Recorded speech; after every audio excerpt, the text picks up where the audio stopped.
বিসিবির 15তম সভাপতি হিসেবে বর্তমানে দায়িত্ব পালন করছেন ফারুক আহমেদ। এদিকে গুঞ্জনে ডালপালা মেলেছে তামিম ইকবালকে ঘিরে। সাবেক এই অধিনায়ক বিসিবির পরিচালক হতে পারেন এমন আলোচনা চলছে বেশ কিছুদিন ধরে।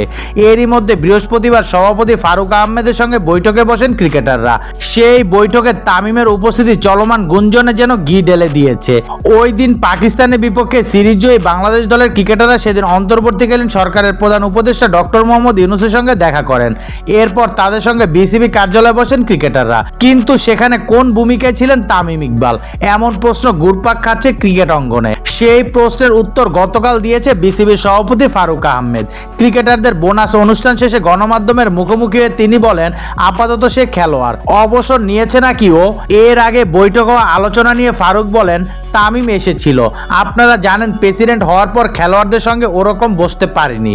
প্রথম কাজ হলো ওরা এসেছিল দেখা করার জন্য, আর দ্বিতীয় হলো যেহেতু কঠিন সময় যাচ্ছে, বিভিন্ন লিগ বিপিএল এগুলো সময় মতো কিভাবে হবে, ওদের কিছু প্রস্তাবনা ছিল, এগুলো নিয়ে আমার সাথে আলোচনা করেছে কিভাবে ঠিকঠাক করতে পারি। তামিম ক্রিকেট মাঠে ফিরবেন নাকি বিসিবির পরিচালক হবেন, মাসখানেক ধরে এই নিয়ে ক্রিকেট মহলে আলোচনা চলছে। তামিম এখনো ক্রিকেট খেলতে পারেন এমন ধারণা পোষণ করেছে নতুন বোর্ড সভাপতি ফারুক আহমেদ।